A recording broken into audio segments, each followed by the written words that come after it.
So hello boys and girls, welcome back to the channel. Hope you are doing absolutely fine. So promise చేసిన మీ అందరికి everyday blogs వస్తాయని. So ఈ రోజు blog అయితే ఇది మన యామహా XSR 155.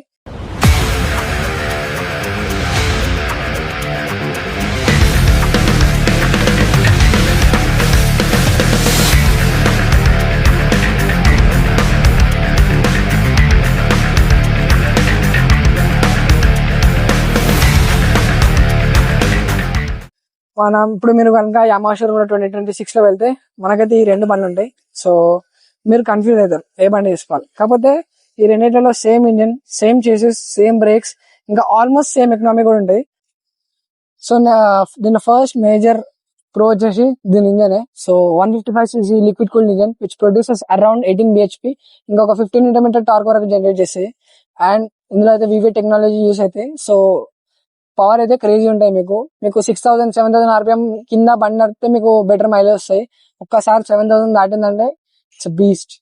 సో దీనిలో నెక్స్ట్ వచ్చేసి దీని డెల్టా బాక్స్ చేసెస్. సో రెండు బండ్లలో కూడా మీకు డెల్టా బాక్స్ చేసెస్ అయితే ఉంటాయి. అండ్ యామా ప్రతి బైక్ లో డెల్టా బాక్స్ చేసెస్ అయితే యూజ్ చేస్తాయి. దీనివల్ల ఏంటంటే మీకు బెటర్ స్టెబిలిటీ, ఇంకా బెటర్ ఏమంటారు కాన్ఫిడెన్స్ ఎప్పుడైతే మీరు హైవే పైన ట్రిపుల్ డి వెళ్తున్నారో. సో నెక్స్ట్ వచ్చేసి బ్రేక్స్. సో రెండింటిలో కూడా మీకు డిస్క్ బ్రేక్ సేమ్ సైజ్ వస్తాయి అండ్ వైబ్రేమో బ్రేక్ క్యాలిపర్స్ వస్తాయి. సో ముందైతే మీకు వెనకాల నిసిన్ బ్రేక్ క్యాలిపర్స్ వచ్చాయి 2024 మోడల్ MT-15 లో. కాబట్టి ఇప్పుడైతే చేంజ్ చేసి దాన్ని వెనకాల కూడా వైబ్రేమో బ్రేక్ క్యాలిపర్స్ పెట్టినారు. సో వైబ్రేమో బ్రేక్ క్యాలిపర్స్ వల్ల ఏంటంటే మీకు కాస్ట్ అనేది చాలా తక్కువ ఉంటుంది. కాకపోతే బ్రేక్ బైట్ అనేది అంత క్రేజీ అయితే ఉండదు. సో అదొకటి. సో నెక్స్ట్ వచ్చేసి ఈ బండి కంఫర్ట్. సో ఇదైతే మీకు కొంచెం అగ్రెసివ్ ఉంటుంది దీని పోస్టర్ అయితే. అండ్ ఎందుకంటే ఆబ్వియస్లీ ఒక స్ట్రీట్ ఫైటర్ కాబట్టి. సో నెక్స్ట్ వచ్చేసి ఈ బండి సీట్ హైట్. ఈ బండి సీట్ హైట్ అనేది చాలా తక్కువ ఉండేది. సో షార్ట్ రైడర్స్ కి అయితే ఎటువంటి ఇబ్బంది ఉండదు. అండ్ బండి కూడా చాలా లైట్ వెయిట్ ఉంటాయి. అండ్ దీని కంఫర్ట్ గురించి మాట్లాడితే కొంచెం ఇలా మీరు లీన్ అవ్వాలి like cafe racer, but otherwise it's all good. And దీనికంటే బెటరే నేను చెప్పాలంటే. మీకు అంత కంఫర్ట్ ఉంటుంది లాంగ్ రైడ్స్ లో.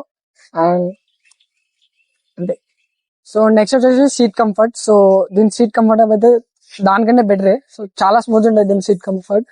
అండ్ ఇంకా కాన్స్ లేవు అంటే ఈ బండిలో చాలా కొన్ని కాన్స్ అయితే ఉన్నాయి. ఏంటంటే లైక్ గ్రాబ్ రే లేదు బండికి. అండ్ ఆల్సో ఈ బండికి స్టాక్ మడ్గార్డ్ కూడా రాదు. సో ఫైనల్ ప్రైస్ వచ్చేసి ఇదైతే మాకు 2,15,000 వరకు పడ్డాయి. అండ్ ఇదైతే 2,06,000 వరకు పడ్డాయి ఆన్ రోడ్. సో ఇది మీకు డిఫరెంట్ ఉండొచ్చు ఎందుకంటే మీరు ఉండే స్టేట్ ని బట్టి అండ్ అక్కడ ఎంత ఆర్టీఓ పడుతుంది. సో నాకైతే XSR వచ్చేసి 2,06,000 కి అండ్ ఇది వచ్చేసి 2,15,000 కి పడ్డాయి. సో ఫైనల్ గా మీరు ఏ బండి తీసుకోవాలని ఒక పెద్ద డౌట్ వస్తాయి. సో మీ నీడ్ ప్రకారం, మీ ప్రయారిటీ ప్రకారం మీరు బండి తీసుకోవాలా. అయితే ఒకవేళ మీది ఎక్కువ సిటీ యూజింగ్ అంటే you can go for the XSR 155. దీంతో మీరు టూరింగ్ కూడా బాగానే చేయొచ్చు. అండ్ సిటీలో కూడా మీకు చాలా పికప్ ఇవన్నీ బాగుంటాయి. లేదు నాకు కొంచెం అగ్రెసివ్ గా కావాలి, కొంచెం స్పోర్టీ లుక్స్ తో అంటే మీరు MT-15 తీసుకోవచ్చు. ఇంజన్ అయితే రెండింటి సేమే, ఎకనామిక్స్ ఒక్కటి డిఫరెంట్ ఉంటుంది. అండ్ ఒకవేళ మీరు కంఫర్ట్ కావాలని కోరుకుంటే ఈ బండి, లేదు నాకు కంఫర్ట్ పైన పర్లేదు నాకు పర్ఫార్మెన్స్ కావాలంటే ఈ బండి. సో ప్రామిస్ చేసినట్టుగా నేనైతే రెగ్యులర్ గా వీడియోస్ అప్లోడ్ చేస్తున్నాను. సో మీరు కూడా ఛానల్ కొంచెం లైక్ చేసి షేర్ చేయండి, అలాగే సబ్స్క్రైబ్ చేసుకోండి. సో నెక్స్ట్ వీడియోలో కలుద్దాం. అండ్ నెక్స్ట్ మీకు ఏ వీడియో కావాలో చెప్పి కింద కామెంట్ చేయండి. So by.